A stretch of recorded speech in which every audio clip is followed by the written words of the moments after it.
들어오니? 아, 아.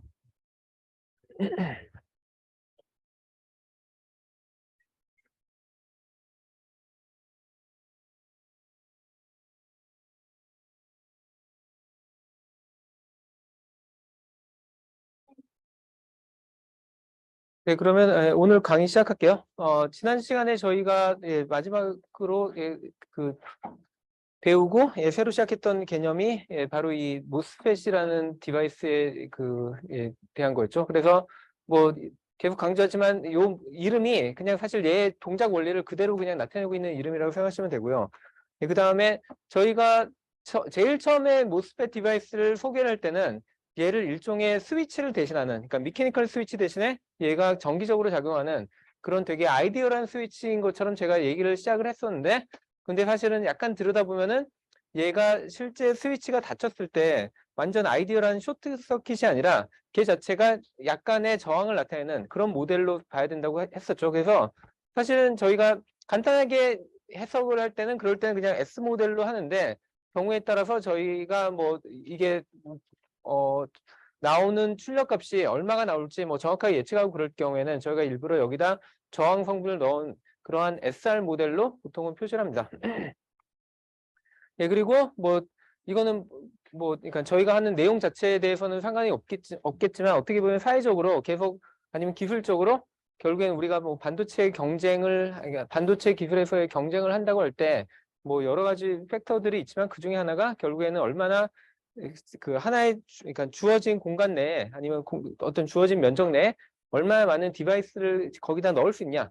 그거의 문제로 보통은 해석이 되고요. 그럴 경우에 저희가 여기에 나와 있는 이런 선폭들, 그러니까 요런 거를, 그러니까 요거의 그 폭을 저희가 보통 선폭이라고 그러는데, 그러니까 저게 그러니까 화면 방향으로 쭉 나오는 이쪽 방향으로 쭉 연결이 되기 때문에, 그래서 그 선에 이 폭이 얼마나 그 내로우한지에 따라서 저희가 얼마나 많은 디바이스를 한 칩에 넣을 수 있는지를 결정하기 때문에 사실은 저런 것들을 사람들이 계속 개선하려는 노력을 하고 있다는 거죠.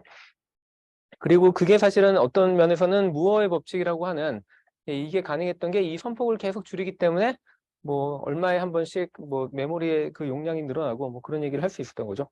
그 다음에 제가 또 간단하게 소개하고 넘어갔던 게 풀업 저항이랑 그 다음에 풀다운 저항이라는 개념을 얘기를 했었죠. 그래서 뭐 얘의 용도는 뭐 크게 두 가지, 뭐 그 외에도 몇 가지가 더 있겠지만, 그러니까 보통은 제가 바라보는 입장은 어떤 칩이 있을 때 칩에 그런 입력 핀들이 잔뜩 있는데 그 중에 많은 핀들에 대해서는 저희가 보통 그냥 디폴트 값, 그러니까 뭐 특정하게 뭐 바꾸지 않고 싶을 때, 그럴 때 물론 걔를 다 일일이 뭐 찾아서 뭐 0과 1을 다 설정해 주는 방법도 있지만 그냥 열어놔도 그래도 얘가 내부적으로 다 그 전압이 가해지게 하려고 그런 방식이 있었고, 또 다른 방식은 뭐 두 개의 디바이스를 연결하는데 걔네 디바이스들 간에 아예 전압 그 스탠다드가 다른 경우 있죠. 어떤 애들은 뭐 5V짜리를 쓰는 디바이스가 있는데 얘를 뭐 2.5V짜리 쓰는 디바이스에다 연결을 해야 된다. 그럴 때 보통 사용할 수 있는 방법이 풀업과 풀다운 저항 형태로 하면은, 그러면 스위치랑 연결을 해서 저희가 지금 배우는 모스펫 디바이스랑 연계를 해가지고 저희가 걔네들의 두 개의 완전 다른 스탠다드의 로직을 연결해주는 방법으로 활용할 수도 있다라는 게 지난 시간까지 잠깐 얘기하고 끝났던 겁니다. 그 다음에 이제는 저희가 한번 생각을 해봐야 되는 게, 사실 그 지난 시간 그 이전부터, 그러니까 저희가 디지털을 시작한 지 얼마 안 됐죠. 그래서 그 이전에는 저희가 주로 다뤘던 그 신호들이 일종의 아날로그 신호들에 대한 얘기였죠. 물론 제가 여기서 말하는 아날로그 신호는, 그러니까 저희가 보통 했던 해석, 그러니까 회로에 대한 해석들은 그 전압 소스라든지 아니면 커런트 소스들이 걔네들이 그 내보내는 값들이 이미 딱 결정되어 있기 때문에 저희가 그냥 궁금한 거는 어떤 회로의 특정한 점에서의 전압이 얼마냐, 아니면 어떤 노드를 지나는, 아니 어떤 브랜치를 지나는 커런트의 양이 얼마냐, 보통 그런 것만 하겠지만, 그 다음에 저희가 생각할 수 있는 거는 그러면 그 볼티지 소스가 꼭 고정되어 있는 값이 아니라, 카메라 이쪽에 있네. 그러니까 볼티지 소스가 어떤 고정되어 있는 값이, 고정되어 있는, 뭐 예를 들면은 제가 여기에 그 어떤 볼티지 소스가 있는데, 근데 여기에 어떤 뭐 복잡한 회로가 쫙 있고 해가지고 여기에 바깥쪽에 그 다음 단에 있는 어떤 또 새로운 회로랑 연결되는 뭐 그런 노드가 있었다. 예, 이렇게 할 때 물론 요 지점의 값은 여기 있는 볼테이지 소스가 일반적으로 결정을 하는데 얘를 고정한 게 아니라 얘를 계속 바꾸면은 그럼 실제로 여기 나오는 그 신호들도 계속 거기에 연동돼서 같이 바뀌겠죠. 예, 그래서 실제 저희가 그러니까 컴퓨터를 사용해서 물론 컴퓨터 그 내부에서만 모든 데이터를 처리하는 경우도 많이 있겠죠. 그러니까 뭐라고 해야 될까요? 그러니까 뭐 여러분들이 일반적으로 컴퓨터 사용하는 많은 경우에 그냥 컴퓨터에 있는 이미 저장되어 있는 데이터를 활용해 가지고 뭔가 새로운 계산을 해 가지고 뭐 외부로 내보내고 뭐 그럴 텐데 사실은 그거보다는 저희가 이런 디지털 디바이스를 쓸 때 많은 목적들은 사실은 아날로그 세계를 제어를 하고 싶다? 아니면 아날로그 세계와의 인터랙션을 하는 게 목적이긴 하거든요. 근데 그러면 아예 처음부터 회로를 다 아날로그 회로로 만들면 되는데 왜 디지털로 했냐? 그게 원래 디지털로 갈 때의 모티베이션이라고 그랬죠. 그러니까 아날로그 회로는 그 자체가 보통 노이즈에 취약한데 그거를 저희가 막을 방법이 없기 때문에 물론 뭐 어떻게 해서 억지로 약간씩 막는 방법들은 존재하는데 그게 전반적으로는 저희가 뭐 되게 먼 거리까지 신호를 보낸다든지 할 때 그런 노이즈를 완전히 차단하는 방법은 없기 때문에 아예 그 중간에 그냥 디지털처럼 완전히 0V 아니면 5V 하고 그다음에 여기에 중간에 뭐 스레시홀드 둬가지고 요 안에 들어오는 건 다 1로 생각하고 요 안에 들어온 건 다 0으로 생각하는 거 그게 일종의 그 노이즈의 강해지는 원인 그러니까 강해지는 방법이죠. 예, 이렇게 하면은 되게 그러니까 0 또는 1만 정확하게 구별하면 되니까 그러면 저희가 해야 될 그런 노력들이 많이 줄어든다는 거죠. 그래서 디지털로 했는데 그러면은 실제 세상은 아날로그인데 저희가 다루는 디바이스는 디지털이고 그럼 걔네들을 연결해주는 디바이스가 또 필요하겠죠. 그래서 저희가 보통 얘기하는 게 아날로그랑 디지털 사이에 컨버전을 해야 된다고 얘기를 하는데 그러면 두 가지 타입의 컨버전이 필요한 게요. 하나는 뭐 지난번에 제가 그러니까 아날로그 예를 들면서 처음에 얘기했던 게 예를 들면 이 방의 온도를 측정하는 거. 그럼 온도 센서를 제가 놨다. 그러면은 그 온도 센서가 내보내는 출력은 일반적으로는 다 전압에 대한 정보거든요. 그러니까 전압이 현재 그러니까 뭐 실질적인 모든 측정 장치들은 그러니까 여러분들이 뭐 돈 주고 사는 것들은 나중에 보면 뭐 디지털 인터페이스가 달려 있는 것처럼 보이지만 실제 측정하는 모든 원리는 그냥 다 아날로그적으로 다 측정을 한 다음에 그거를 마지막에 그냥 디지타이즈하는 그러니까 디지털 정보로 변환하는 과정이거든요. 그래서 그런 디바이스들은 다 뭐가 달려 있냐면 아날로그 전압을 디지털 값으로 변환해주는 그래서 그런 걸 저희는 보통은 아날로그를 디지털로 컨버전해주는 AD 컨버터라고 부릅니다. 그래서 이런 디바이스가 있고요.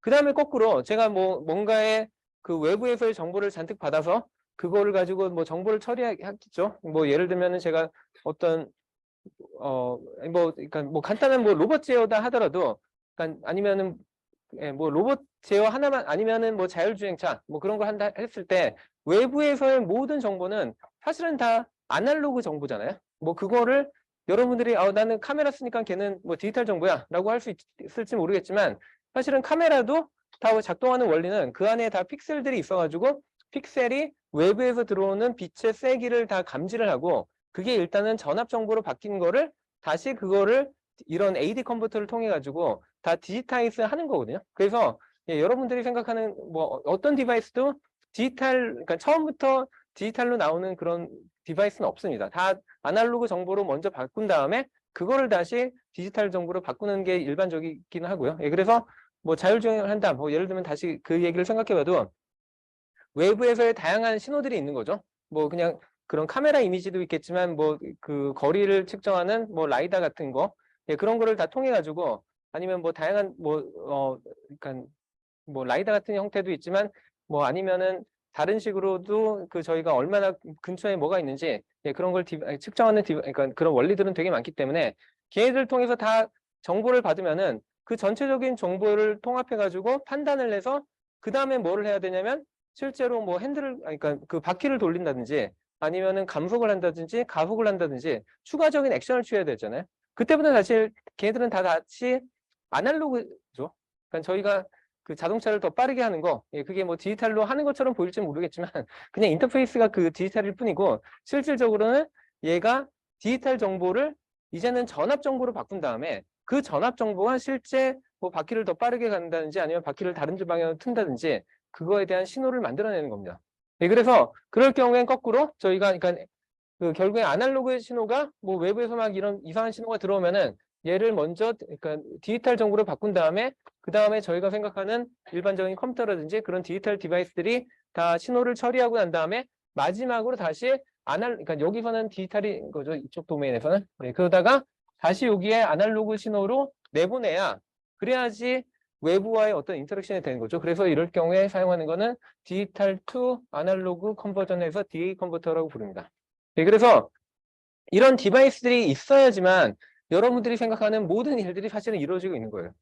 예, 별로 느끼질 않고 당연한 것처럼 생각했을지 모르겠지만, 예, 그래서 예, 이런 두 가지 디바이스가 있는데 그 중에 뭐 일단 그 제가 올해는 그 숙제를 따로 안 내기 때문에 뭐 다들 뭐 자유로워 생각할지 모르겠지만 사실 뭐 예전에는 제가 홈워크로 많이 냈던 문제들이 이 디지털 그러니까 DA 컨버터를 어떻게 구현하냐, 예, 그거는 사실은 되게 간단한 어널리시스 그 회로 어널리시스로도 충분히 할 수 있거든요. 그래서 뭐 다들 한번 예전 문제를 한번 찾아보길 바랍니다. 예, 저기를 보면은 그 DA 컨버터를 그러니까 저희가 결국에 원하는 거는 디지털 한 비트는 0 또는 1이고 그 다음에도 뭐 0 또는 1이고 뭐 이렇겠지만 저희가 원래 그러니까 그 바이너리 넘버를 사용하는 이유가 얘네들을 여러 뭐 약간 이렇게 쓸까요? 그러니까 뭐 4비트짜리 바이너리 넘버다.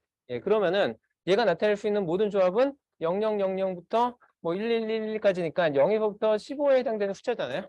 예, 그러면은 그 뭐 예를 들면은 0이라는 그러니까 0000일 때는 얘의 입력을 받아서 이런 디지털 입력을 받아서 그래서 출력으로 0볼트를 내보내기도 하고 그 다음에 만약에 15라는 그 전압을 그러한 디지털 입력을 받으면은 그러면은 물론 이 DA 컨버터 그러니까 DA 컨버터가 있을 때 DA 컨버터가 내보낼 수 있는 최대 전압이 예를 들면 1볼트다. 그러면은 그 15가 들어왔을 때 1볼트를 내보내게 하고 그 다음에 0이 들어왔을 때는 0볼트를 내보내게 하고 그 다음에 요 중간에 있는 아무 값이나 들어오면은 예, 물론 그냥 그러니까 소수점까지는 아니고 그러니까 여기 사이에 있는 자연수들 있죠. 아무거나 들어오면은 그 요 사이에 값으로 비례해서 전압을 내보내주는 예, 그런 역할을 해주는 게 DA 컨버터라고 생각하시면 됩니다. 예, 그래서 그런 거는 어떻게 만드는지는 한번 그 문제를 좀 보도록 하고 그 다음에 그러면은 아날로그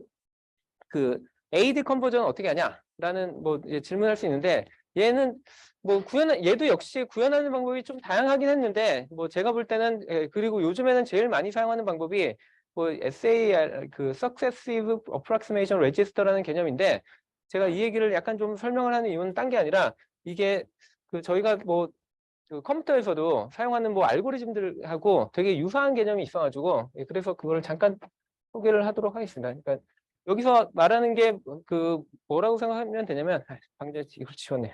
그러니까 예를 들면은 제가 일단은 물론 그 아날로그 신호가 들어오는데 아날로그 신호가 얘가 들어올 수 있는 그 전압의 범위를 먼저 결정을 해야겠죠. 그래서 뭐 예를 들면 얘가 아까 얘기했던 뭐 0에서 1볼트 사이에 전압이 들어온다라고 가정을 할게요. 자, 그러면은 그 아까 제가 여기에 DA 컨버터가 예를 들어 있다라고 생각하면은 DA 컨버터에 여기에 들어오는 이런 비트 값들이 원래는 있겠죠. 예, 그런데 제가 이 비트 값들을 한 번에 그러니까 예를 들어 얘가 한 0.3볼트가 들어왔어요. 그러니까 요 사이에 있는 중에 뭐 요런 애가 들어왔는데 그럼 저는 요 4개의 비트를 여기에 맞게끔 딱 결정하고 싶은데 이거를 약간 스마트하게 하면 어떻게 할 수 있냐면 저희가 이미 DA 컨버터는 어떻게 만들 수 있는지를 제가 이미 알고 있다면 그거를 뭐 숙제로 한다고 했으니까 해보시라고 하는 거니까 뭐 저희는 채점을 안 하니까 뭐 예. 그래서 이럴 경우에는 얘가 어떻게 해볼 수 있냐면요. 예를 들면은 그 얘가 내보낼 수 있는 최대 출력 전압이 0에서 1볼트인데 제가 여기에 1000이라는 그런 디지털 값을 넣었다.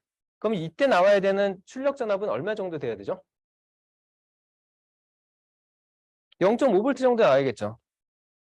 그러면은 그 다음에 그러니까 요렇게 나온 출력 전압이 있을 때 이 값과 외부에서 들어오는 값을 서로를 비교를 합니다. 그래서 만약에 이 값이 여기에 들어오는 값보다 더 크다면 그러면 저희는 뭘 하냐면 그 다음에 요 값을 증가를 시켜보는 거예요. 그리고 요 값을 증가를 시켜보면은 그럼 얘가 한 0.75 정도 나오겠죠? 아 근데 사실은 얘가 제가 이렇게 얘기하면 안 되죠. 0.3을 넣었다고 얘기를 했으니까 원래는 이거였는데 비교를 해보니까 얘가 얘보다 작잖아요. 그러면은 저희는 뭘 하냐면 이 첫 번째 비트는 1이 아니라 0이어야 된다는 걸 알 수 있죠. 왜냐면 이것보다는 작아야 되니까. 그러면 얘를 0을 하고 난 다음에 그 다음에 이제 얘를 다시 1을 만들어 보는 거겠죠. 그러면은 저희가 그 일종의 이거는 최대 전압 대비 4분의 1 정도에 해당되는 값이잖아요. 그러면 저는 이제 뭘 내보내냐면 0.25V를 내보내게 되겠죠. 그럼 이제 얘를 비교해 보니까 아 얘가 얘보다 더 크구나 하면은 다시 이제는 얘는 1 상태를 놔두고 다시 얘를 또 다시 1로 한번 해보는 거겠죠. 그런 식으로 해가지고 계속 이거를 다시 쪼개서 하면은 그럼 얘가 저러면은 0.125니까 뭐 0.375 정도 될 테니까 그럼 얘가 얘보다 더 작으니까 그럼 마지막 거는 뭐 0으로 간다든지 이런 식으로 하면은 제가 하나씩 그 전압값 이 디지털 값을 결정할 수 있잖아요. 그래서 이걸 왜 뭐라고 부르냐면 Successive Approximation Register라고 부르는 겁니다. 하나하나씩 그러니까 점진적으로 저희가 찾아가는 거잖아요. 근데 이게 뭐랑 되게 비슷하냐면 뭐 자료 구조 같은 거를 배우셨다면은 그러면 저희가 어떤 소팅이 돼 있는 그런 데이터가 쫙 있을 때 이진트리라고 해가지고 그러니까 처음에 그러니까 데이터가 여러 개 있을 때 얘네들을 미리 다 순서대로 미리 소팅을 해가지고 가지고 있다. 그러면은 제일 처음에 들어왔을 때 얘가 어디로 그러니까 여기 들어온 값이 뭐 얘네 중간 값에 비해서 크냐 작으냐를 가지고 이쪽으로 할 건지 이쪽으로 할 건지 결정하고 다시 여기 내려와서 또 다시 결정하고 이런 식으로 하는 걸 이진트리라고 부르죠. 그러니까 그거랑 사실 개념이 똑같은 거죠. 그래서 뭐 아날로그라는 개념이 뭐 완전히 뭐 디지털하고 동떨어진 그런 게 아니라 사실은 이런 식으로 양쪽을 다 이해를 하면은 사실은 할 수 있는 일들이 엄청나게 많아지는 거죠. 혹시 질문 있나요? 저기 없으면은 그 다음 주제로 넘어가면은 제가 뭐 저 얘기를 왜 했냐면 뒤에서 약간 좀 아날로그 디지털 컨버전을 좀 얘기할 이유가 있어가지고 그래서 일단은 잠깐 얘기를 했고 자 이제부터는 이번 시간부터는 저희가 사실 관심 있는 거는 비선형 회로라고 불리는 애에 대해서 좀 볼 겁니다. 지금까지 뭐 제가 지난 시간 뭐 앞에서 주로 얘기했던 거는 선형이라는 걸 계속 얘기했잖아요. 그러니까 어떤 회로가 주어졌을 때 걔를 뭐 슈퍼포지션 메서드 같은 걸 쓸 수 있는 이유가 사실은 회로들이 다 선형적으로 그 행동을 하기 때문이었는데 이제는 사실은 그게 적용이 잘 안 될 수 있는 그런 도메인으로 넘어오긴 하는 겁니다. 근데 뭐 그거의 대표적인 예가 뭐냐면 다이오드라고 해서 뭐 앞에서 한두 번씩 제가 언급하긴 했었는데 예를 들면은 다이오드라는 애가 어떤 역할을 하냐면 저희는 얘를 그냥 되게 이상적으로 뭐라고 생각하냐면 그러니까 저희가 심볼을 보통 이렇게 그렸을 때 이쪽보다 전압이 높으면은 그럼 얘는 갑자기 쇼트가 되는 것처럼 보이고 그에 비해서 이쪽보다 그 전압이 낮으면은 그때는 얘가 그냥 완전 오픈 서킷, 그러니까 완전 끊어진 걸로. 그래서 한쪽 방향으로만 전류가 흐르고 다른 쪽 방향으로 흐르지 못하는 걸 저희는 보통 다이오드라고 그러죠. 근데 그거는 되게 아이디어란 경우고 실제로 저희가 그러니까 다이오드의 디바이스를 만들면 걔가 어떤 식의 그 IB 커브를 보이냐면 이렇게 생긴 IB 커브를 보이는데요. 근데 사실은 저희가 이거를 아예 그냥 그 물리적으로 다 모델링을 해가지고 개발을 해보면은 다음과 같은 익스포넨셜의 형태의 함수로 나타난다는 걸 알 수가 있습니다. 그래서 그러니까 예를 들면 제가 저런 그러니까 이런 관계가 주어졌을 때 얘가 어떻게 되는지를 잠깐만 보면은 그다음에 뭐 이렇게 돼 있으니까 얘가 나타내는 걸 제가 뭐 IB 커브로 잠깐만 그려보면은 그러니까 여기서 그 ID는 이쪽 방향으로 흐르는 전류를 말하고 그 다음에 그 VD는 그러니까 얘를 기준으로 해서 얘가 얼마큼 더 높은지 이걸 나타내는 거죠. 그래서 만약에 여기 양쪽에 걸려 있는 전압이 0V다. 그러면은 익스포넨셜의 영승은 그냥 1이니까 1 빼기 0 해가지고 1 빼기 1 해가지고 그래서 이 값이 그냥 0이 나오고요. 그리고 만약에 얘가 0보다 작다. 그러면은 이 값은 1보다 약간 작긴 하지만 그 뭐 0에서 1 사이의 어떤 값이 되죠. 그리고 이 그 VD가 계속 마이너스 쪽으로 절대값이 커지면은 그러면 일반적으로 이 값은 아주 그 0에 가까워지는데 그러면은 얘가 어떤 식으로 되냐면 뭐 어떻게 되다가 마지막에 수렴을 하는데 그 수렴되는 값이 어느 정도인지를 보면은 마이너스 I sub s 정도거든요. 근데 I sub s가 어느 정도냐면 여기 나와 있듯이 10의 마이너스 12승 12승 암페어거든요. 뭐 사실 저희는 뭐 마이크로 암페어 이하는 거의 측정 아니 뭐 나노 암페어까지는 어떻게든 측정할 수 있는데 뭐 마이너스 12승짜리는 측정 못한다. 그러니까 일반적인 디바이스로 그러니까 측정 자체로 아예 측정도 안 됩니다. 그래서 저는 얘는 그냥 0이라고 그냥 보는 거예요. 전류는 0이라고 보고 그에 비해서 얘가 그 0보다 클 경우에는 그땐 이게 익스포넨셜 함수잖아요. 그러면은 얘가 기본적으로 이렇게 그냥 확 올라가죠. 그러니까 그 기하급수적인 함수니까. 그래서 이렇게 돼서 저희는 이게 어느 순간 올라가면은 얘가 전류를 저희가 또 거꾸로 너무 커지면 걔 역시 측정을 거의 못할, 그러니까 얼마 이상이면은 측정 장치의 그 범위까지 넘어갈 테니까 저희는 그러면 얘를 그냥 어떻게 보면은 거의 쇼트됐다고 보는 거죠. 그래서 대충 그 기준이 뭐 지난번에 얘기했듯이 이게 뭐 한 0.7V, 0.6에서 0.7V. 그래서 보통은 저희는 다이오드를 그냥 아주 이상적으로는 0이, 그러니까 0보다 작으면 여기, 그 다음에 0보다 크면 무조건 쇼트가 되는 이런 식으로 그리다가 그나마 좀 현실을 반영하면 요거거나 요거거나 이런 식으로 저희가 근사를 지키는 거죠. 그래서 이런 식의 그 저희가 비선형적인 이런 관계가 주어지면은 보통은 이거 그대로 풀려고는 잘 안 해요. 그러니까 왜냐하면 너무 어렵기 때문에 문제를. 그래서 사실 비선형계로 푸는 게 그냥 여러분들만 그냥 어렵게 느끼는 게 아니라 일반적으로 모든 사람들이 다 어렵게 느끼기 때문에 얘들은 어떻게든 저희가 풀기 쉬운 선형의 형태로 근사를 시킵니다. 그래서 어떻게 보면 이것도 제가 이걸로 완전 통치는 것도 이것도 그냥 이렇게 되면은 제가 볼티지 소스랑 거의 비슷한 형태잖아요. 단지 차이는 마이너스로 가면 여기로 가는 게 아니라 갑자기 이렇게 되는 그 차이가 있는 거고 아니면 이쪽 부분을 이렇게 만들어 버리는 것도 얘도 사실은 저희가 그냥 그 일반적으로 알고 있는 그런 회로 그러니까 그런 되게 단순한 그 컴포넌트로 저희가 그냥 근사를 시켜버리는 거죠. 그래서 그러니까 이렇게 된다는 그러니까 이게 계속된다는 거는 그러니까 아무리 전압을 가해도 전류가 전혀 흐르지 않는다는 건 그냥 오픈 서킷이라고 봐야 되는 거죠. 열려 있는 거. 그래서 그런 식으로 약간 그 구간 나눠가지고 근사를 그러니까 선형에다 보통은 근사를 시키는 게 일반적으로 저희가 하는 방법입니다. 근데 어쨌든 원래 디바이스는 이렇게 복잡한 애다라는 걸 좀 생각하면 좋을 것 같고요. 그 다음에 뭐 이거 외에도 그러면 우리 뭐 별로 다이오드 안 다루니까 상관없는 거 아니야? 할 수 있지만 제가 뭐 계속 다이오드를 우리가 진짜 일상생활에서 바로 접하는 게 결국엔 LED라고 그랬죠. 그러니까 LED의 약자가 LED에서 D가 다이오드였죠. Light Emitting Diode. 그래서 사실은 사실 거의 이제는 일상생활에서 맨날 바로 옆에서 접하고 있는 거고 그러면 얘네들이 빛을 내보내는 이거를 그러니까 얼만큼의 밝기로 빛을 내보내냐 하는 건 결국엔 뭐가 결정하냐면 여기에 흐르는 전류가 결정하고 전압이 전혀 결정하지 않아요. 그게 사실은 약간 좀 처음에 LED 회로를 해석할 때 어려운 점 중에 하나인데 그걸 이렇게 거꾸로 보시면 됩니다. 저희가 그러니까 보통 저희가 잘 알고 있는 그 꼬마 전구 아니면 뭐 일반적인 전구 같은 경우에는 저희가 그러니까 보통 이런 전구 같은 경우에는 얘를 사실은 뭐 이렇게 그러니까 뭐 이렇게 만들기도 하지만 얘가 하는 역할이 그러니까 그 전기적으로 하는 역할이 거의 저항하고 똑같잖아요.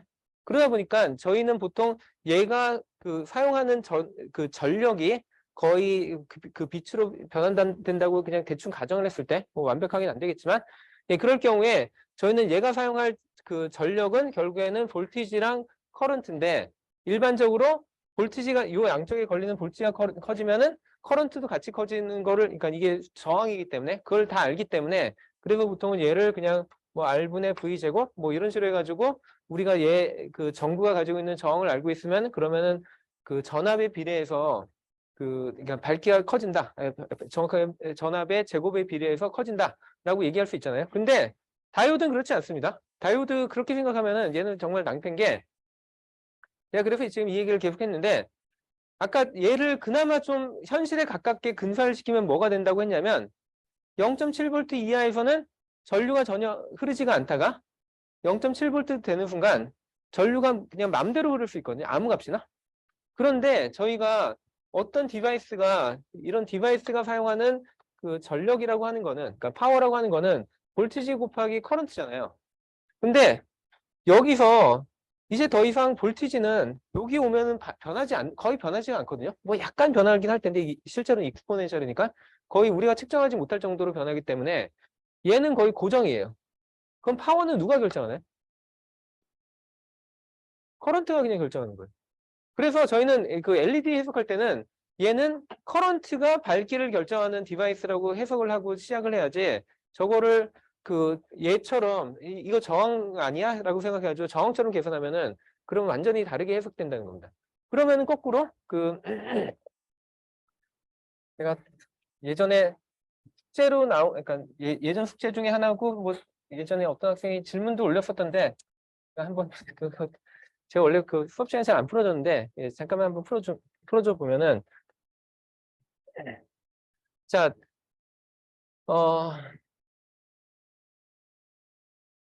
제가 그 LED로 이루어진 이런 회로가 있어요. 자, 이럴 경우에 제가 얘가 그러니까 뭐 예를 들면은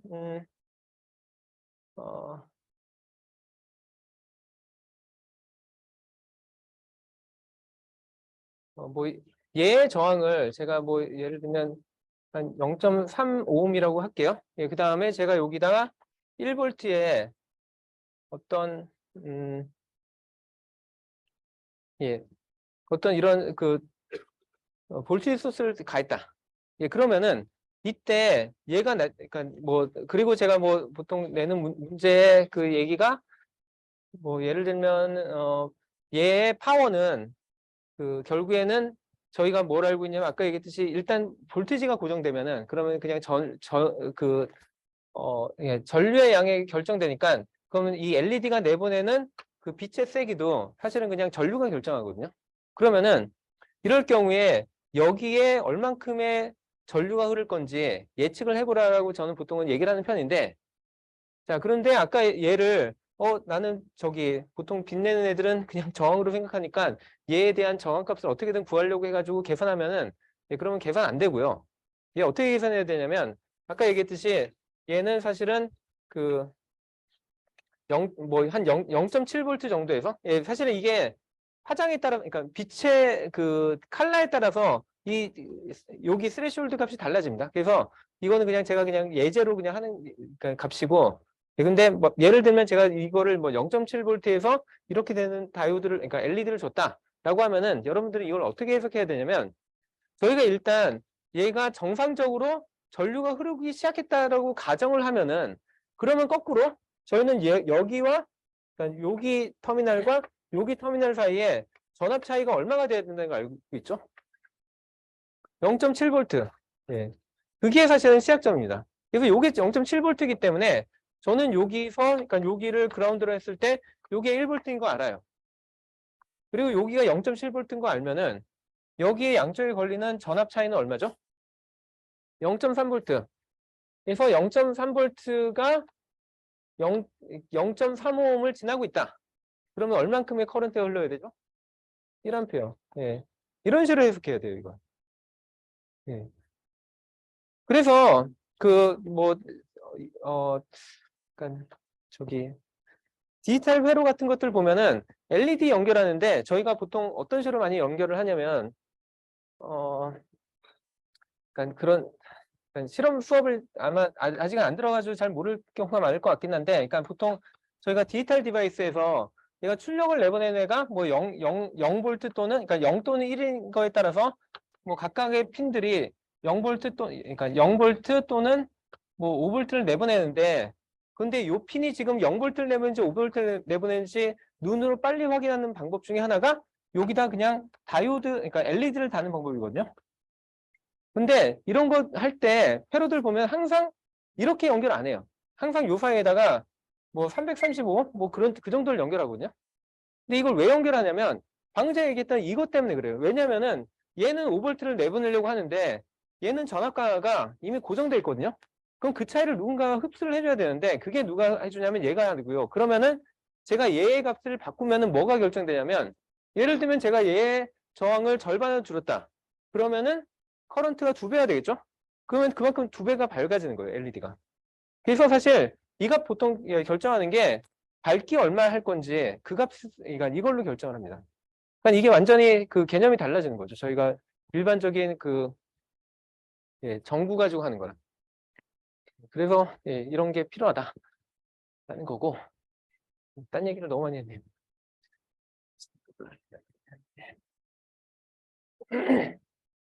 자, 그 다음에 또 앞으로 자주 볼 그 넌리니아 디바이스가 바로 그 모스펫입니다. 그래서 얘도 뭐 얘를 사용하는 방법이 여러 가지 있지만 예를 들면 제가 여기를 이렇게 쇼트시켰다. 그러면 얘에 대한 수학적인 모델은 이렇게 되고 이게 왜 이렇게 되는지는 나중에 자세히 설명할 거예요. 그러면은 얘도 여전히 IB 커브 입장에서는 제가 VD를 그러니까 여기를 쇼트시켰으니까 마치 투 터미널 디바이스처럼 해가지고 일반적인 그런 컴포넌트처럼 보이지만 얘는 저항처럼 작용하지 않는다. 그러니까 저항처럼 작용한다는 거는 전압하고 전류가 0에서 만나고 그 다음에 이렇게 선형적으로 그어져야 되는데 그렇지 않고 이런 식의 비선형적인 형태가 나온다는 거죠. 그래서 이런 애들은 앞으로 배울 그 비선형 회로를 비선형 컴포넌트를 어떻게 해석하는지를 가지고 앞으로 다룰 예정입니다.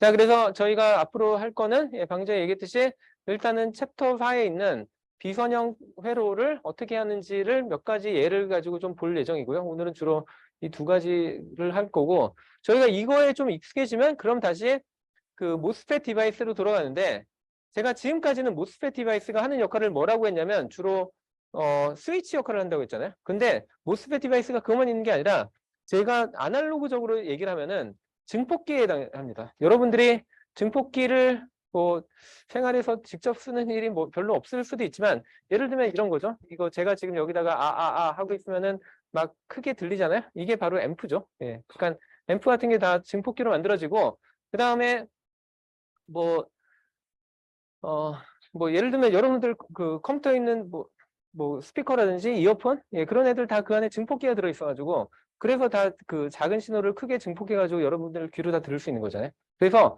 사실은 엄청나게 중요한 디바이스인데, 얘네들을 사실은 모스펫 디바이스로 만들 수 있다라는 게 지금 얘기하는 거고요. 그래서 이런 것들에 대해서 좀 들여다보기 시작하도록 하죠.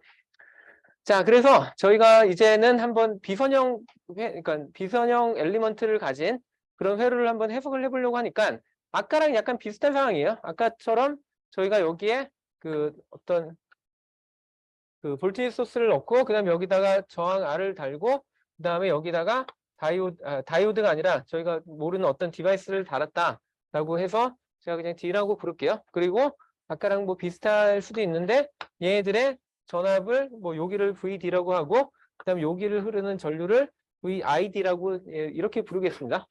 자, 그러면 어쨌든 이게 회로가 형성됐으니까 저희가 얘를 해석을 해야 되는데 아까는 제가 아주 단순화시켜가지고 얘를 그냥 요런 IB 커브에서 요런 애로 그냥 모델링 했지만 이제는 다시 얘를 약간은 그거보다는 좀 더 원래에 가깝게 해서 ID는 뭐 A의 익스포넨셜에 뭐 BVP 정도, B 곱하기 VD 정도 되는 이 정도의 함수로 생각할게요. 아까 뭐 정확하게 다이오드는 뭐 요렇게 되면 보통 다이오드인데 얘는 좀 그거보다는 조금 쉽게 하려고 저런 식으로 제가 수식을 썼습니다. 그래서 이런 관계를 가지는 선형적이지 않은 관계를 가지는 그런 엘리먼트가 있다라고 가정을 하고 그럼 얘를 어떻게 풀 것이냐?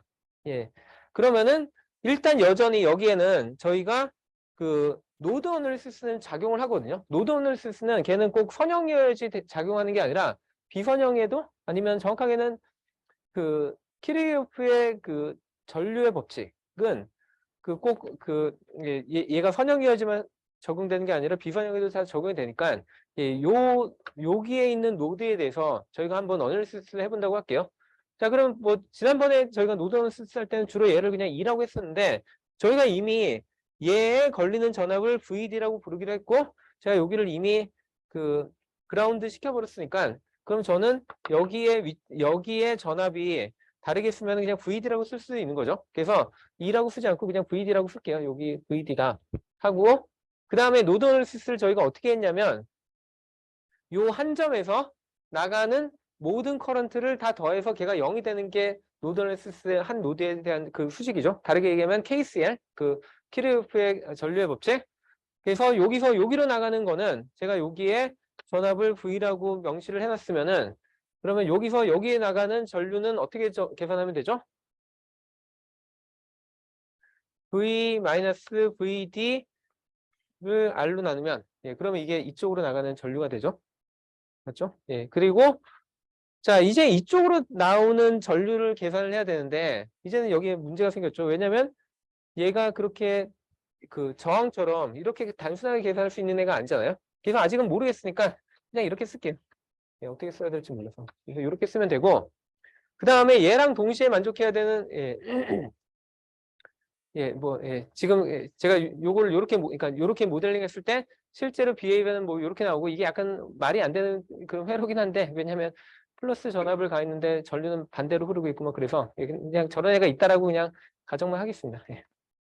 그래서 얘를 하는 게 방금 전에 얘기한 것처럼 이런 수식을 하나 하고 그 다음에 두 번째 수식이 사실 여기 이미 주어졌죠. 그러니까 I sub D와 V sub D 사이에 관계식이 주어졌기 때문에 이 두 가지의 관계식을 제가 잘 활용하면은 그러면 방정식이 두 개고 미지수가 두 개니까 저희는 얘에 대한 솔루션을 무조건 찾을 수는 있어야 되죠. 그래서 얘를 한번 푼다고 생각을 해보면 뭐 그러니까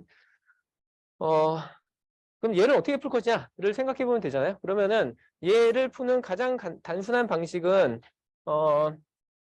아까처럼 약간 IB 커브랑 비슷한 애를 한번 그려보는 거죠. 무슨 얘기냐면 여기에다 이렇게 V와 그러니까 저희가 모르는 미지수 두 개를 가지고 2차원의 공간 그러니까 2차원의 이런 그래프를 그린다고 할 때 그러면 첫 번째 애는 어떻게 되냐면 그냥 말 그대로 얘는 I sub D니까 이거는 그런가요? 이쪽이죠. 죄송합니다. 뭐가 계속 이상해. 예. 그래서, 얘를 다르게 해보면은, 그래서 얘를 반대로 넘기면은, 뭐, V sub D, 뭐, R, 이렇게 되는 거죠. 그래서 얘가 그러면 저희가 Y 절편이 어딘지를 보면은, 걔는 여기에 되니까, 여기에 뭐, R분의 V 정도 되는 어떤 위치가 잡힐 거고요. 그 다음에 얘가 X절편이 어딘지를 보려면 이 값 전체가 0이 되는 지점을 찾으면 되죠. 그래서 그럴 경우에는 V sub D가 V랑 같으면 되니까 아마도 이 정도가 되는 점이 될 거고 그래서 이거는 선형적인 이런 관계를 저희가 얻을 수 있을 겁니다. 이거는 뭐 어렵지 않죠? 그냥 되게 쉬운 그냥 중학교 문제라고 볼 수 있죠. 그 다음에 두 번째로는 그러니까 그래서 사실은 요 식만 만족할 수 있는 IV의 조합은 무수히 많죠. 무한대로 많은데 저희는 동시에 얘를 만족해야 되니까 얘를 이제 여기다 같이 그려보면 되는 거죠. 그래서 얘를 그려보면은 얘는 VD가 0일 때 익스포넨셜의 영승은 1이잖아요. 그래서 실제 Y절편은 얼마가 될 거냐면 A 정도가 될 거고 그 다음에 이게 여전히 익스포넨셜 함수니까 그리고 저는 여기서 그냥 A가 플러스라는 가정을 할 때 그러면은 얘는 이제 이렇게 그러니까 이렇게 익스포넨셜하게 쭉 증가를 할 거고요. 그에 비해서 마이너스로 가면 이거보단 작아지는데 근데 뭐 그 0까지는 절대로 안 되겠죠. 제가 아무리 이거를 마이너스를 열심히 넣어봤자 마이너스가 전체적인 값이 마이너스여야 되지 않죠. 그래서 0에 무한히 가까워지는 뭐 이런 형태가 될 겁니다. 자, 그래서 이렇게 하면은 그러면 제가 이렇게 그래프를 그렸으니까 저는 솔루션이 요거밖에 안 나온다는 걸 알기 때문에 그래서 이런 식으로 그래프를 그려가지고 푸는 방법을 저희는 보통 그래피컬 메서드라고 부릅니다. 뭐 어려운 거 아니죠. 그냥 말 그대로 그냥 그래프 두 개 그려가지고 얘네들의 접점을 찾으면 되고 거기다 제가 좀 더 그래도 한번 문제를 제대로 풀어보겠다. 그래가지고 예를 들면 볼티지랑 R 다 1로 넣고 그 다음에 요거 다 1로 놓고 그 다음에 A를 뭐 한 4분의 1 정도 놓고 그 다음에 V도 1로 놓고 했을 때 그럴 때 이 문제 어떻게 푸는지를 이런 식으로 쭉 그려보면은 그럼 요게 1이고 요게 1이고 여기가 이 정도니까 대충 여기가 얼마쯤 나오겠다 해가지고 눈대중으로 뭐 한 0. 가깝지만 실제로 저값 넣어서 제가 플랫을 이렇게 해서 그렇지 플랫을 좀 더 잘했으면은 아마 뭐 이렇게 나오든지 뭐 그래가지고 그래서 한 0.6 정도 나옵니다. 예, 그래서 나오고 그 다음에 여기에 예, 닿는 점이 어느 정도 되는지 뭐 보니까 한 0.4 정도 나온다 해가지고 그냥 눈대중으로 저희가 이 정도쯤 되겠지라고 구하는 게 일단 그래피컬 메서드고요. 근데 뭐 경우에 따라서는 예, 이 정도가 충분히 그러니까 이 정도만 알아도 되는 경우도 있고 어떤 경우에는 이거를 좀 더 정확하게 예측하고 싶을 수도 있겠죠. 그럴 경우에는 어쩔 수 없이 더 이상 이렇게 그림만 그려가지고 안 되고 아예 완전히 컴퓨터 프로그래밍으로 예, 저거를 찾아야 됩니다. 예, 그래서 뭐 컴퓨터 그러니까 요즘에는 컴퓨터 가지고 저런 뉴메리컬 어널리시스 하는 거를 잘 안 가르쳐서 그러니까 뭐 특히나 우리 과에서는 예, 그래서 잘 모르는 경우도 많을 텐데 예, 제가 지금 시간 관계상 이거를 다 설명하려면 제가 컴퓨터 화면을 다 보여주고 해야 되는데 그럴 시간 도저히 없을 것 같아가지고 제가 이것만 그냥 따로 그 저거 어떻게 푸는지 그냥 동영상을 따로 찍어서 올릴 거거든요. 예, 그래서 그걸 한번 보시면 될 것 같고요. 예, 뭐 당연히 시험 문제에서 이런 거 내진 않을 텐데 예, 그거 좀 보세요. 이런 거 어떻게 계산할지 좀 알아야죠. 예, 그래서 예, 좀 보시기 바랍니다. 예, 그래서 이걸로 돌려보면은 정확하게 뭐 0.562랑 뭐 0.438 뭐 그렇게 정확하게 접점은 구할 수 있습니다. 예, 그래서 예, 일단 저게 하나의 방법이고 또 다른 방법은 뭐 여기는 인크리멘탈 어널리시스라고 하는데 그러니까 예, 무슨 말인지 한번 좀 살펴볼게요. 자, 제가 아까 이러한 디바이스가 있다고 먼저 가정을 했고 그 다음에 저희가 가정할 건 뭐냐면 얘가 사실은 LED라고 가정을 해볼 수 있겠죠. 그러니까 여러분들이 아까 뭐 자, 이 리모컨을 제가 누르면은 저기에 그러니까 TV가 반응을 하잖아요. 그게 왜 그렇죠? 이 안에 뭐가 있어서 그렇죠? 잘 모르나요? 지금 여기 보면 이렇게 그냥 그 막혀 있어가지고 잘 안 보일 텐데 이 안에 사실 LED 있거든요. 근데 제가 이거 그러니까 누르고 봐도 안 보이잖아요. 그게 왜 그러냐면 여기에서 나오는 파장은 그러니까 여기에서 나오는 그 빛의 색깔은 사실 저희 눈에 안 보이는 보통은 적외선이라고 부르죠. 예, 적외선 파장이 나오기 때문에 그래서 저희 눈으로는 안 보이지만 근데 보통 저런 TV 같은 애들이 이 리모컨의 신호를 받기 위해서 별도의 포토다이오드라는 걸 가지고는 있습니다. 그 안쪽에. 예, 그래서 예, 포토다이오드를 보통은 예, 그림을 저렇게 그렸네. 예, 뭐 예, 포토다이오드 사실은 그 생긴 모양은 그 거의 다이오드랑 비슷해요. 그러니까 다이오드의 역으로 쓴다고 생각해도 되는데 예, 그래서 여기에 만약에 저런 다이오드가 있고 그러면 얘가 그 어떤 그 빛을 내보내는 거죠. 그럼 이 빛이 와가지고 여기에 도달하면은 그러면 빛을 많이 받으면은 얘가 큰 전압을 내보내고 그다음에 죄송합니다. 얘는 전압을 바꾸지 않고 아까 얘기했듯이 다이오드처럼 작동하기 때문에 얘는 내가 빛을 더 많이 그러니까 더 센 빛을 받으면은 더 큰 전류를 내보내고요. 그 다음에 작은 빛, 그러니까 약한 빛을 받으면은 그러면 전류를 적게 내보내는 그런 일종의 커런트 소스 같은 역할을 한다고 생각하면 됩니다. 예, 그래서 이게 포토다이오드의 작동인데 그럼 예를 들면은 제가 이런 거를 생각해 볼 수 있죠. 지금 여기다 그려놓은 게 뭐냐면 여기에 제가 어떤 음악에 대한 신호가 막 볼티지로 들어오고 있어요. 그런데 이거를 무선으로 이쪽에다 보내서 여기에다가 그 스피커 같은 거를 달아가지고 뭐 앰프도 달고 스피커로 달아가지고 그래서 여기에서의 막 그 음성 신호 아니면 음악 신호를 보내면은 여기서 받아가지고 이게 들리게 뭐 그 한다 뭐 그렇게 생각할 수도 있죠. 뭐 마치 여러분들 그 무선 이어폰 같은 그런 식으로. 근데 물론 요즘에 무선 이어폰들은 더 이상 얘를 아날로그 신호를 보내지 않고 다 디지털화 시켜가지고 0과 1만 보내기 때문에 지금 제가 얘기하는 게 약간은 적용이 안 되긴 하는데 뭐 예, 한 10년, 20년 전만 돌아가도 대부분의 이런 통신들 역시도 여전히 그러니까 뭐 이 정도의 통신도 다 아날로그를 했었거든요. 그래서 그 신호를 직접 보내는 형태로 보내는데 근데 여기에 사실은 약간의 문제가 있습니다. 무슨 얘기냐면 일단 제가 그러니까 이런 전체적인 논의가 그래도 좀 재밌게 들리려면은 약간 좀 현실적인 얘기를 좀 해야 되는데 무슨 얘기를 첫 번째로 할 거냐면 여러분들 그 음악 파일 그런 것들 다 우리는 디지털로 가지고 있는데 원래 걔네들의 소스는 아날로그 신호잖아요. 그리고 아날로그 신호 그러니까 다르게 얘기하면 저희는 이런 사운드라고 보는데 사운드가 정확하게 어떻게, 그러니까 뭐가 사운드죠?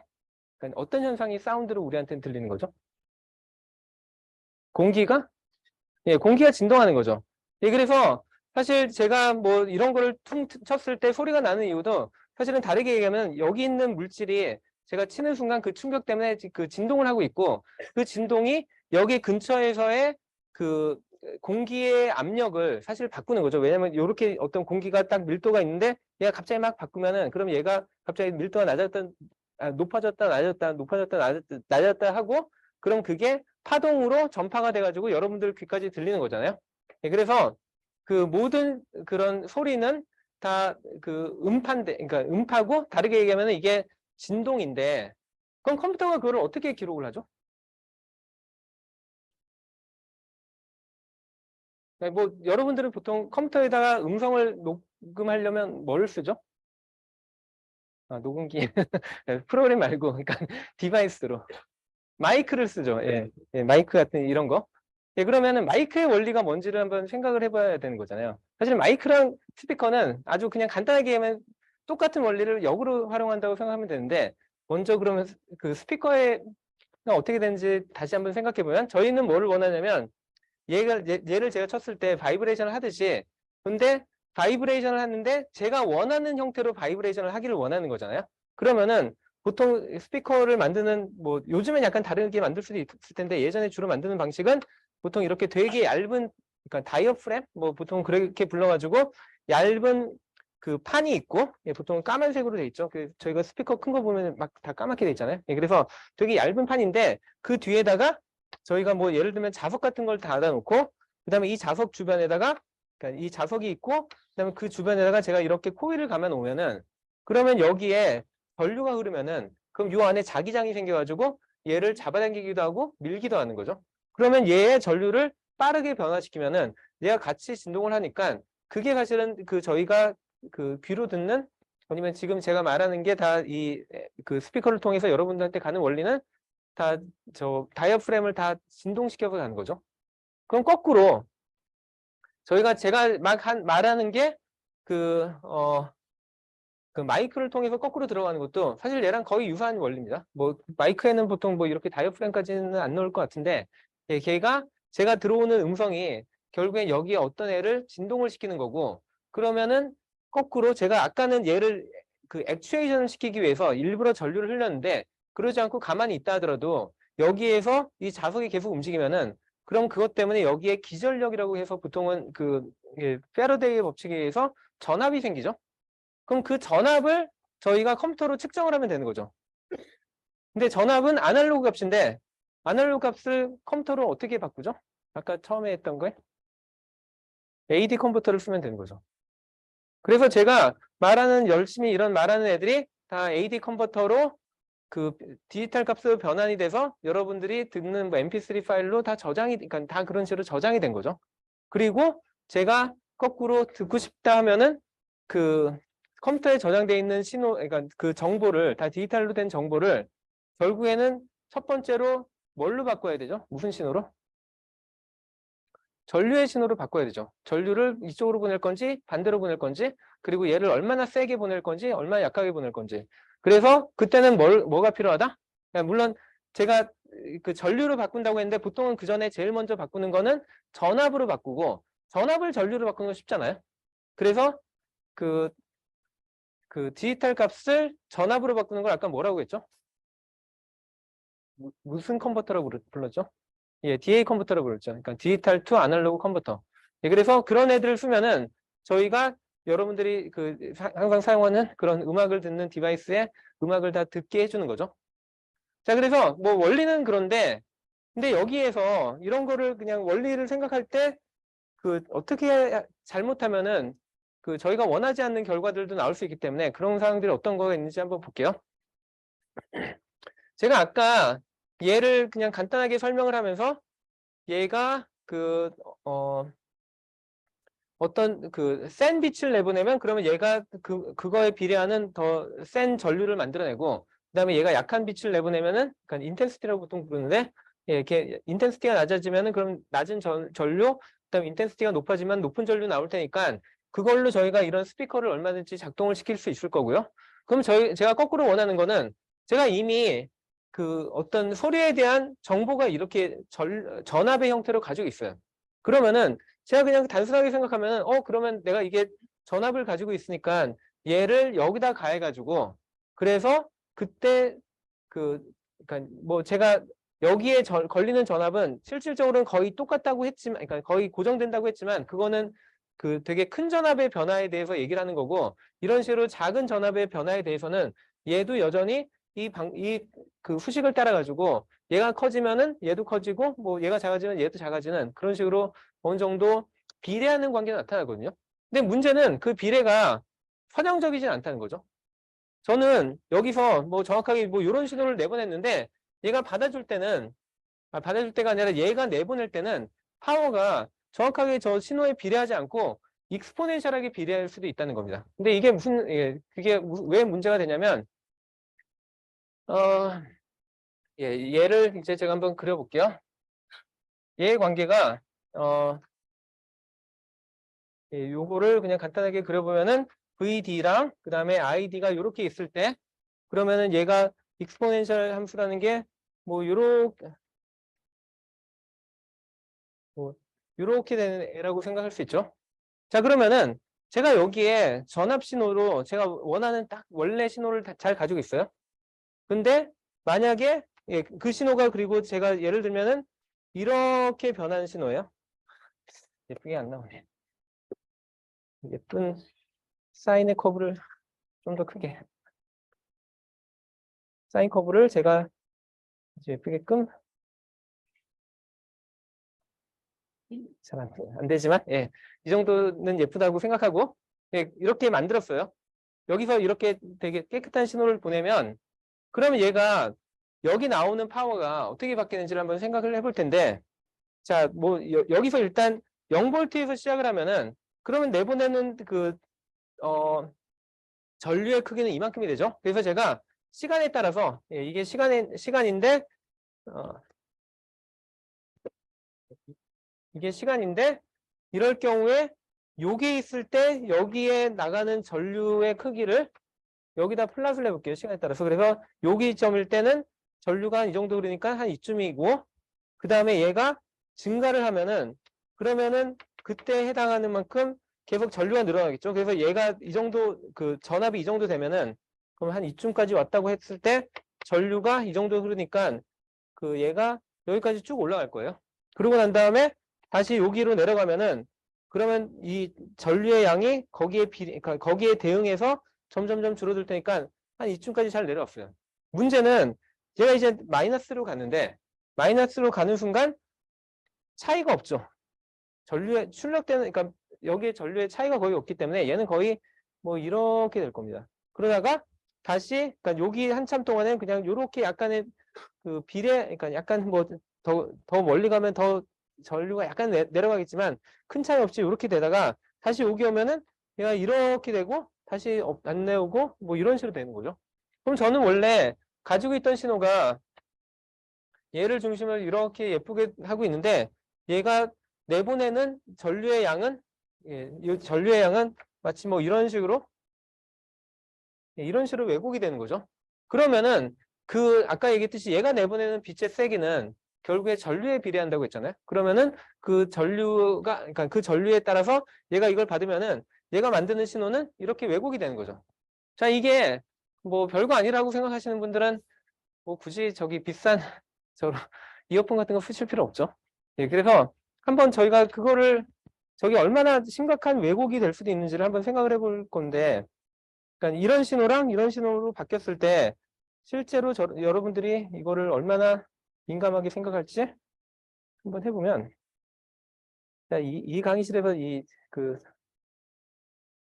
소리를 하는 거를 제대로 안 해봐가지고 어떻게 나올지 잘 모르겠는데 일단 해보죠. 아,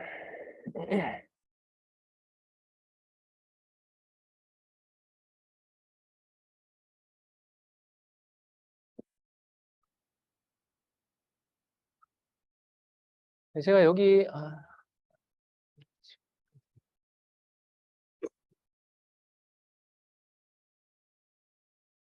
예, 제가 여기 만든 게 뭐 딴 게 아니라 그냥 컴퓨터로 소리를 만드는 애들인데,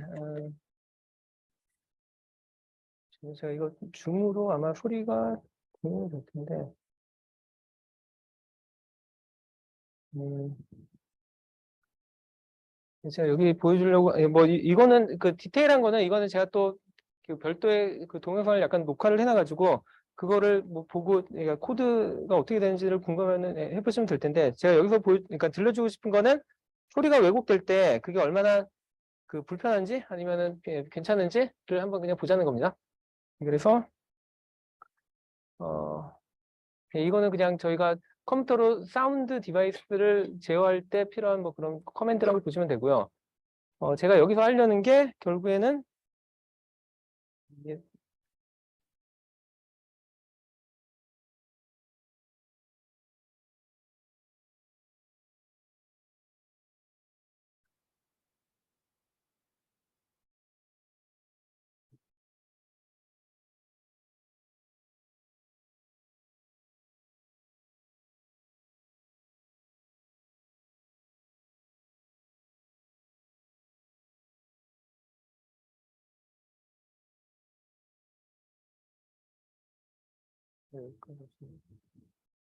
그래서 제가 지금 만들려는 게 되게 일정한 주파수를 가진 정확하게는 제가 여기에 지금 뭐 글씨가 작아서 잘 안 보이시겠지만 440Hz 1초에 440번을 반복하는 그런 커브를 그린 거거든요. 그래서 여러분들이 지금 보면 이게 그냥 뭐 그냥 색칠된 것처럼 보일 수도 있지만 제가 요거를 줌인을 해가지고 자세히 보면은 얘는 다 사인 커브 같이 만들어진 애고요. 이런 식으로.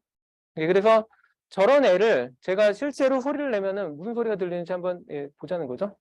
그래서 얘를 해보면은 소리가 거의 안 들리죠. 이거 저기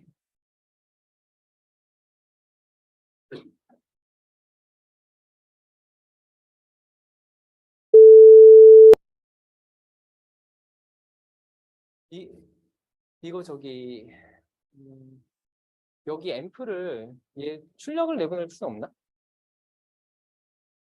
아니면 지금 어? 줌으로는 들리는데 어디로 내보냈지? 오케이.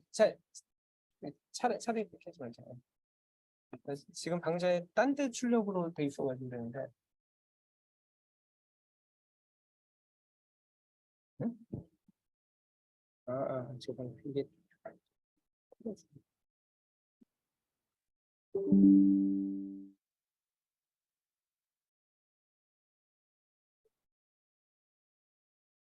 저기 그랬어?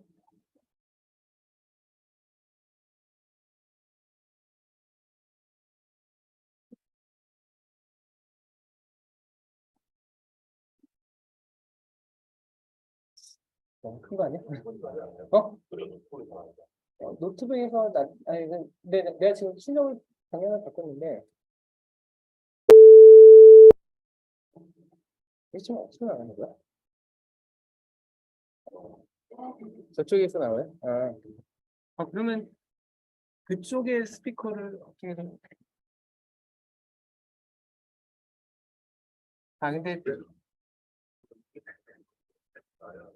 그러니까 나도 그 얘기를 미리 하려고 하다가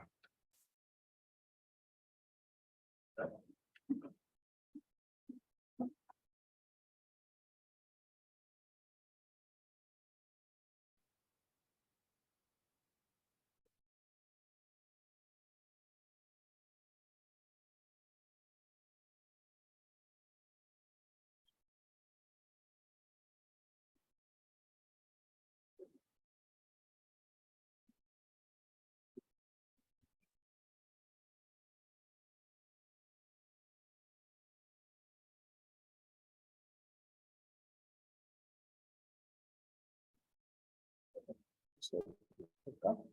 잠깐만.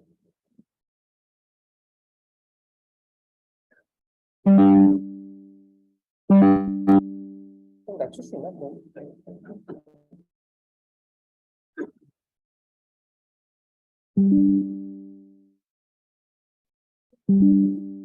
어?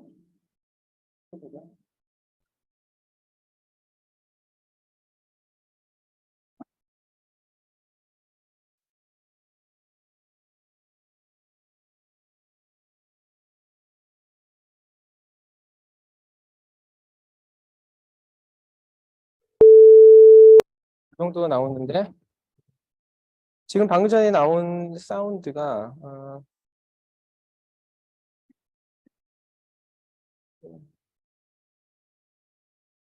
요거를 제가 지금 여기서 제가 440Hz를 했기 때문에 한 이 정도 소리가 나오는 거고 제가 이거를 뭐 얘 2배 정도 되는 한 뭐 880Hz 정도 한다. 그러면은 일단 커브를 보시면은 얘가 훨씬 더 진동수가 올라간 게 보이시죠? 그러니까 원래가 파란색이었고 지금 제가 한 게 그러니까 880으로 해가지고 노란색이 됐고 얘가 그 같은 주기 동안에 2번을 반복한다고 보시면 될 것 같고요. 그래서 얘를 가지고 실제로 얘는 아니고 실제로 소리를 해보면 이게 더 높은 소리가 들릴 거고 만약에 제가 얘를 거꾸로 뭐 220 정도 그 2배로 낮췄다 주파수를 그러면은 훨씬 더 낮은 소리가 들리겠죠? 그런 게 들리죠. 그래서 뭐 주파수로 이렇게 들리는 거는 큰 문제가 없는데 일단은 그 얘를 다시 보여주기 위해서 그냥 440으로 다시 돌릴게요.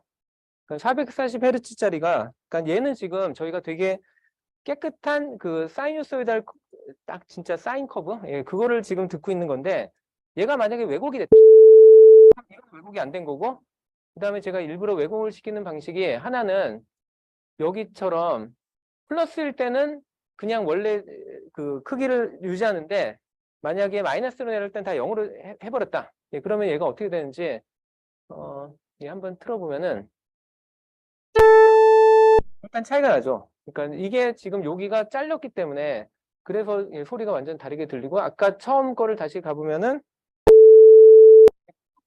그 다음에 저 잘려있는 그 노란색이 그리고 뭐 그것뿐만이 아니라 제가 뭐 다르게 또 왜곡을 시킬 수도 있겠죠. 그러니까 예를 들면은 이렇게 그 마이너스가 있긴 한데 그 플러스는 원래 배율대로 했고 그 다음에 마이너스는 4분의 1로 줄였다. 그러면 얘가 어떻게 들릴지를 한번 해보면은 얘랑 아까 저 노란 애랑 약간 비슷하긴 한데 약간 다르죠. 그리고 이게 그 저 녹색으로 되어 있는 그다음에 제가 이제 하는 거는 저희가 아까 얘기했던 게 이런 식으로 익스포넨셜하게 만약에 입력은 이렇게 뭐 사이누소이드한데 그 출력은 그러니까 이런 익스포넨셜을 통해 가지고 만약에 왜곡이 되면은 그럼 신호가 어떻게 될지를 보면은 그러면은 제가 플랫을 해보면 저렇게 됩니다. 아까 얘기했듯이 0으로 안 떨어지죠. 그래서 저렇게 나오면 그럼 얘를 한번 틀어보면 어떤 소리가 들릴지 처음이랑 확실하게 다르죠. 그래서 저 정도의 디바이스면은 소리가 이 정도 왜곡된다는 거고요. 그 다음에 이거를 제가 약간만 더 재미로 삼아서 해보면은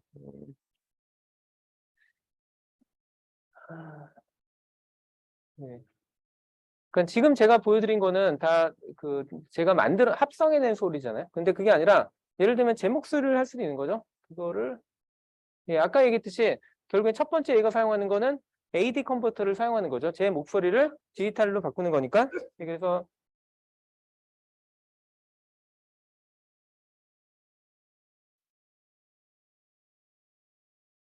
제가 이거를 하면은, 그러니까 얘를 돌리면은, 그럼 여기 숫자가 그 별표로 잠깐 보이면서 5초 동안 지금 녹음하는 걸로 제가 설정을 해놓은 거거든요. 그래서 그 5초 동안 제가 무슨 얘기를 좀 할게요. 예.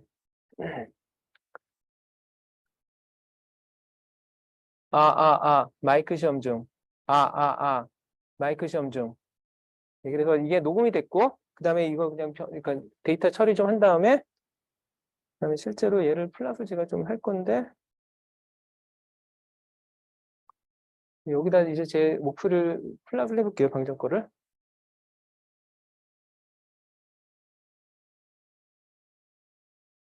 자, 이게 방금 전에 제가 녹음한 목소리예요. 그래서, 예. 마이크 시험 중. 마이크 시험 중. 지금 방금 녹음한 게 여기 그대로 보이죠? 그러니까 순서가 이게 세 개고, 마이크 시험 중, 이렇게 되는 거죠. 다시 한번 들어보세요. 마이크 시험 중. 마이크 시험 중. 그래서 저기서 끊겼죠? 자, 이제 그러고 얘를 실제로 제가 줌인을 해서 한번 보면은 예를 들면 얘가 되게 지저분해 보이는 그런 신호로 보일 겁니다. 이렇게 돼 있고 계속 가면은 더 자세히 볼 수 있겠죠. 이런 식으로 제 목소리가 엄청 많이 떨리고 있는 거죠. 그렇지만 뭐 컴퓨터는 저거를 다 재현을 할 수 있는 거고. 근데 이제 한번 얘를 왜곡시켜 볼게요. 자, 아까처럼 마이너스로 내려가는 거 다 0으로 세팅하고 플러스만 그대로 살렸다. 그러고 난 다음에 얘 소리를 들어보면은 마이크 시험 중. 마이크 시험 중. 완전 왜곡이 됐죠. 원래 아주 깨끗했던 저의 목소리가 지저분하게 들리죠.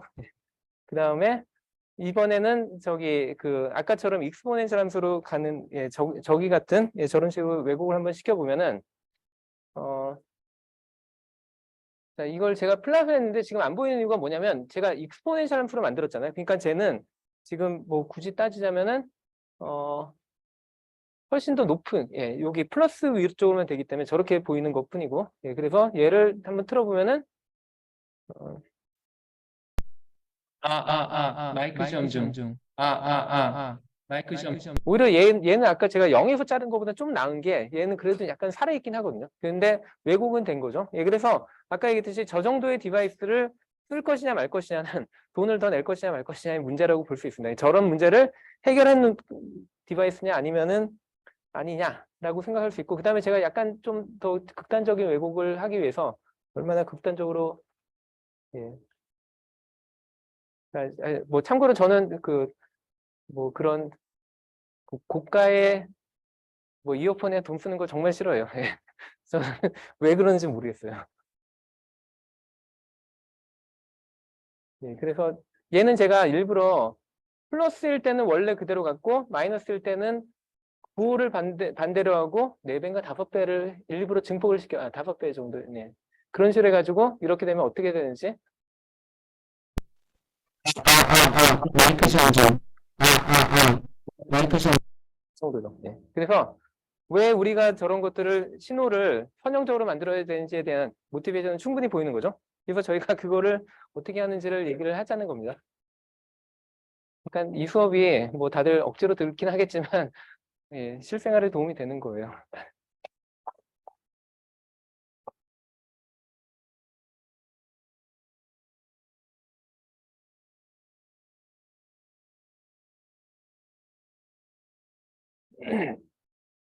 그래서 저희가 원하는 거는 사실은 이런 거죠. 이거 왜 이래? 그러니까 제가 이런 식으로 사이누소이달하게 들어왔으면은 나오는 출력도 사이누소이달하게 나오기 원하는데 얘가 보니까 여기는 도저히 안 되잖아요. 그러면은 얘를 극복하는 방법이 뭐냐? 사실은 이게 그러니까 이 전체로 보면은 이게 넌리니아인데 사실은 우리가 요 근처만 딱 보면은 얘는 여전히 리니아하잖아요. 그럼 저희는 이런 애를 활용하면 돼요. 그래서 저희가 그래서 저희가 보통 사용하는 방법은 전체는 안 좋다 하더라도 구간적으로 좋은 애가 있다면 이런 영역만 가지고 저희가 보통은 신호를 처리를 합니다. 그러면은 근데 이거를 하려면 뭐 약간의 이슈들이 있는 거죠. 그러니까 제가 요 영역 근처에서만 어떻게든 오퍼레이션을 하면은 그럼 얘가 약간 움직이더라도 그거에 비례해서 이렇게 움직일 테니까 뭐 요렇게 해주면은 여기서 조금만 그러니까 저렇게 작게 움직이는 게 약간 저런 식으로 증폭을 할 수 있는 이런 식으로는 되는데 그래서 사실 이게 증폭기를 만들 때 물론 저렇게 한다는 것도 있지만 다르게 얘기하면은 많은 공학들이 아니면 공학뿐만 아니라 사실 자연과학에서도 사실 저희가 비선형인 거 다루는 거 진짜 싫어하거든요. 그래서 대부분의 경우에는 어떤 구간에서는 어떤 작은 구간에서는 보통 선형적인 성질을 많이 띠기 때문에 그 효과를 보통은 그러니까 어프락시메이션을 많이 시켜가지고 그래서 선형으로 어프락시메이션 시키고 문제를 푸는 경우가 대부분입니다. 그래서 여기서도 마찬가지로 그렇게 한다는 건데 사실 여기 약간의 문제가 있죠. 무슨 문제냐면 저는 예전에 이런 거를 처음 배웠을 때 사실은 여기서 되게 불편하게 느꼈던 게 뭐였냐면 제가 아까 처음에 음성을 보여줬을 때 음성 데이터는 대부분 0에서 왔다 갔다 하잖아요. 근데 얘는 어떻게 해야 되냐면 이만큼 올려야 돼요. 근데 그러면은 제가 가지고 있는 신호가 요 0 근처에서 막 진동을 하고 있는데 이거를 이만큼 올려가지고 이렇게 진동하게 해야 되는데 저렇게 만드는 게 쉽냐?